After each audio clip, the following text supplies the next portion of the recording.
Hi, everyone, and welcome back to Daily English Talk. I'm Emily, and today I want to take you with me through a very real day in my life. A day that includes work, friends, a wedding I was invited to, and even a moment from my favorite hobby. I want you to hear English the way people naturally speak it, not in a classroom, not from a textbook, but from real experiences. And everything I share today comes from moments that actually happened, emotions that were real, and conversations that felt natural. I woke up earlier than usual because I had a big presentation at work. The morning light was soft, almost pastel, and for a moment I stayed still, just listening to the quietness around me. My apartment is small but cozy, and in the early morning it always feels calm, like the rest of the world hasn't fully woken up yet. I slowly got out of bed, stretched my arms, and walked to the kitchen to make a cup of black coffee. It's my little ritual. The taste wakes me up, but the smell is what makes me feel grounded. I stood there for a moment with both hands wrapped around the warm mug, preparing mentally for the long day ahead. After breakfast, I opened my laptop to review my notes. I work in a marketing agency in downtown Vancouver, and today I had to present a new strategy to a pair of clients who were starting an online clothing brand. I enjoy this kind of work because it mixes creativity with analysis, but it still makes me a bit nervous every time. Not the kind of fear that makes you panic, more like the feeling you get before doing something meaningful, a feeling that says you care. On my way to the office, the city felt alive in that usual weekday rhythm. People rushing to work, cyclists passing by, the sound of buses and cars blending into the background. When I stepped into the office building, I felt that familiar mix of energy and routine.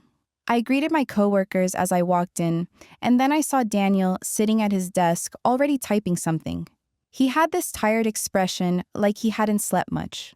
I asked him if everything was okay. He sighed and told me that he spent most of the night helping his sister pack for her move. She was leaving for Toronto in a few days, and he didn't want her to do everything alone. I nodded, told him he was a good brother, and handed him the iced coffee I picked up for him on the way. He smiled, and probably the first real smile of his morning, and said he owed me one. As the meeting time approached, I felt that small rush of adrenaline. I walked into the conference room with my laptop, and the clients were already sitting there, a friendly couple in their 30s, both smiling but clearly nervous too. That's something I love about working with small business owners. They put their heart into everything. When we started the presentation, I focused not just on the slides, but on connecting with them, explaining things clearly, responding to their reactions, adjusting when I saw confusion or interest. And step by step, the nervousness dissolved. The conversation felt natural. The ideas made sense, and I could see genuine excitement in their eyes. When the meeting ended, they said they wanted to work with us long term. Hearing that felt good in a quiet, satisfying way. Not like a huge victory, but like confirmation that I did something right. After the presentation, Daniel invited me to grab lunch together. We went to a small cafe around the corner, the kind of place that always smells like fresh bread and warm soup. We sat at a small wooden table near the window. He told me funny stories about his sister, and we talked about our weekend plans. Conversations like this are the moments where you feel the comfort of friendship. Simple, warm, without pressure. When we returned to the office, I checked my phone and saw a message from my friend Lisa. She was the one getting married tonight. She sent me a picture of her wedding dress hanging near a window. The light touched the fabric softly, making it look almost unreal. Seeing it made my heart swell a little, because Lisa and I had known each other for years. We first met at an art class, back when we were both still figuring out our lives. Even after moving apartments, changing jobs, and going through different phases of life, we stayed close. Her wedding felt like a milestone not only for her, but for both of us. After work, I went home to get ready. I took a shower, dried my hair, and chose a pale blue dress that felt elegant but simple. As I stood in front of the mirror doing my makeup, I caught myself thinking about how weddings always make me reflect on time. Friends change, relationships evolve, priorities shift, yet some bonds stay strong no matter what. When I arrived at the wedding venue, I felt like I stepped into a fairy tale garden. The ceremony was set outdoors, surrounded by tall trees and decorated with soft white flowers. The sun was slowly lowering in the sky, painting everything with warm golden tones. Guests were taking photos, chatting, laughing, and then the music began. Everyone turned their heads, and there was Lisa, walking down the aisle with her father. She looked beautiful, calm, almost glowing. The ceremony was intimate and heartfelt. Lisa and her fiancé exchanged personal vows, speaking about how they met, what they learned from each other, and what they hoped for in the future. Their voices were soft but steady, filled with emotion but not overwhelmed by it. Watching them made me think about how love grows, not from perfect moments but from everyday life, from patience, understanding, shared challenges, and small joys that slowly build something strong. After the ceremony, we moved to the reception area where long tables were decorated with candles and flowers. The food was delicious, but the atmosphere was even better. Warm, joyful, and relaxed. I talked to people I'd never met before, and I enjoyed the natural flow of conversation. It's interesting how easy it is to connect with strangers at weddings. Maybe it's the happiness in the air, or the shared feeling of celebrating love. At one point, I stepped aside for a moment and looked at the sky. The moon had just risen, soft and pale. I breathed in the cool evening air and felt a quiet sense of peace. Not excitement, not overwhelming joy, just a calm feeling of being exactly where I needed to be. Later in the evening, after dancing and talking and listening to speeches, I finally returned home. It was already late, but instead of going straight to bed, I felt the urge to paint. Painting is my way of processing emotions, not in words, but in colors, shapes, and textures. I turned on some soft music, took a blank canvas, and started painting the memory of the wedding. The warm lights, the colors of the sunset, the peaceful atmosphere. The world outside was quiet, and inside my apartment, I felt a slow, relaxing flow of creativity. I didn't think too much. I just followed the emotion of the day, letting it shape itself on the canvas. The more I painted, the more I felt connected not only to the events of the day, but to myself. And while I was painting, I was thinking about how many opportunities we have to practice real English in everyday moments. Not only at work or in conversations with friends, but also in experiences, emotions, and observations in the way we describe the world to ourselves. English is not just a tool. It's a lens through which you can experience life differently. And as I continued painting late into the evening, the day still felt far from over. As I kept painting, the colors slowly blended into each other. Warm gold, gentle pink, deep blue. They didn't form exact shapes, but they carried the mood of the evening. I added soft strokes where the lights had been and darker tones where the shadows fell.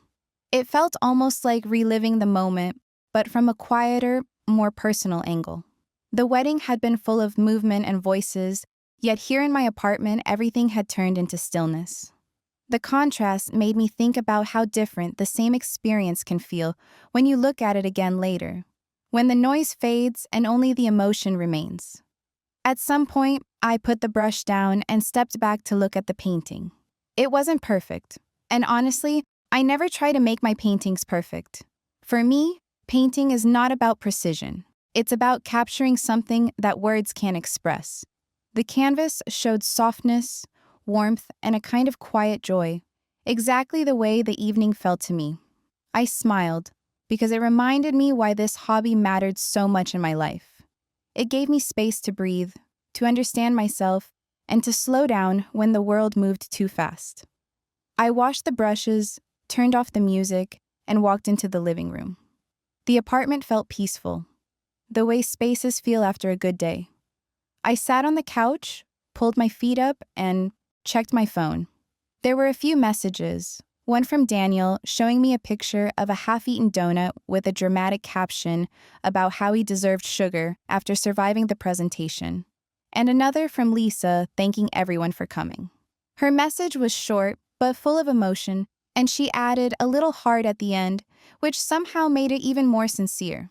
As I read her message, I started thinking about friendship, not the kind that's loud and full of constant excitement, but the steady kind. The one that stays even when life becomes busy, when responsibilities grow, when everyone is moving in different directions. Real friendship is like an anchor.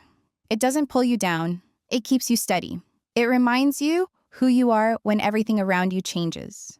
And tonight, seeing Lisa begin a new chapter of her life, I felt grateful that our paths had crossed years ago and stayed connected through everything. I put my phone aside, leaned back, and closed my eyes for a moment. I wasn't tired in a physical sense. My body felt fine. But emotionally, the day had been full. Full of work, full of people, full of movement.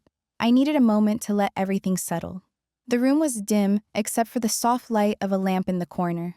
The shadows were long and gentle, and the silence felt like a blanket. In that quiet moment, I realized how rare it is to stop and just exist without doing anything. I opened my eyes again, and the first thing I noticed was my small bookshelf across the room. It's not impressive, just a simple shelf with a few books about art, psychology, and travel.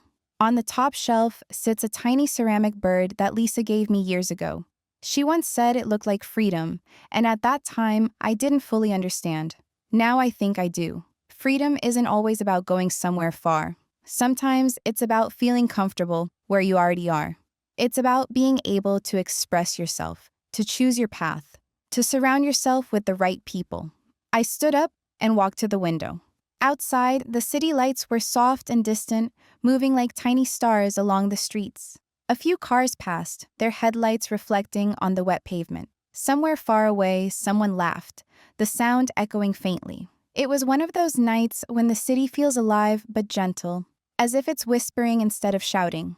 I opened the window slightly and felt the cool air on my skin. It was refreshing, almost cleansing, after the long day. I thought about the next morning. I didn't have anything big planned, but I knew the day would bring its own rhythm. Work tasks, conversations, maybe a call with a friend, maybe a moment for painting again. Life is built from these small pieces. Some of them feel ordinary, but when you look back, you realize they're the ones that shaped you the most. After a few minutes, I closed the window and walked to the kitchen to drink some water. The glass felt cold in my hand. I took a slow sip and let the freshness wake me up a little. Then I sat at the table, opened my notebook, and wrote a few thoughts about the day. Not because I needed to, but because writing helps me notice details I would otherwise forget. Little things, like the look in Lisa's eyes when she said her vows, or the way Daniel tried to hide his exhaustion behind jokes, or the feeling of standing under the warm lights during the reception. These details seem small, but they build the texture of life. As I wrote, I started thinking about how English learners sometimes worry too much about grammar and not enough about expression. Language isn't only about rules. It's about capturing moments, describing feelings, connecting with people. When you talk about your day, even a simple day, you're practicing the most important kind of English, the English of life. The English that comes from inside, from your experiences, not from a textbook. I closed the notebook gently and placed it back on the table. The apartment was quiet, and I could feel that comfortable heaviness that comes when the day finally rests. I walked to my bedroom, changed into something soft and warm, and sat on the edge of the bed. The painting I had made earlier was leaning against the wall, still drying. I looked at it again, and for a moment it felt like a doorway back to the wedding. The lights, the laughter, the emotion. It amazed me how something so simple could hold so much meaning. I lay down for a moment, not to sleep, but to rest. My body sank slightly into the mattress, and the sheets felt cool. I stared at the ceiling, following the patterns of shadows made by the lamp outside my room. And slowly, my mind began to wander, not toward sleep yet, but toward thoughts about tomorrow, about the people in my life, about the way days like this shape who we become. And while those thoughts moved in and out, soft and unhurried, the night continued quietly around me. As I lay there in the quiet of my room, I felt myself slowly shifting from reflection to a deeper kind of calm. The whole day replayed in my mind, not like a movie, but like a soft collage of moments. The early morning sunlight, the nervous energy before the presentation, the laughter at lunch, the beauty of Lisa's wedding, the gentle rhythm of painting later in the night. It all blended together into something warm, something that felt meaningful in ways I didn't fully understand yet.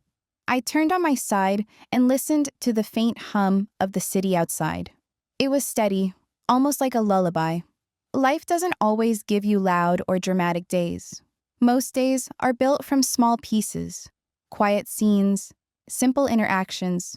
But when you look closely, those are the moments that teach you the language of real life. The honesty, the emotion, the connection. And maybe that's why I wanted to share this kind of day with you, because this is where real English lives. I reached out, turned off the lamp, and let the darkness settle around me. My breathing slowed, my thoughts softened, and a sense of gratitude filled the space that the day left behind. Gratitude for the people in my life, for the lessons in ordinary moments, for the chance to grow a little every single day. Even for the challenges, because without them, the peaceful moments wouldn't feel so gentle. Before drifting off to sleep, I thought about you, the person listening to my voice. Maybe you're learning English for work, maybe for travel, maybe to build a new life somewhere far from home. Or maybe you simply want to understand the world a little better. Whatever your reason is, I'm glad you're here. Because learning a language isn't just about words. It's about opening yourself to new experiences, new perspectives, new possibilities. And if sharing these moments from my life helps you feel closer to real English, the English of emotions, relationships, daily routines, dreams, and human stories, then this podcast is doing what it's meant to do. So, before I finally close my eyes and let the rest of the night take over, I want to say just one thing. If you enjoyed spending this time with me, if this kind of natural English helps you grow, if you want to hear more stories, more real moments, more life in this language, make sure to follow and subscribe to Daily English Talk.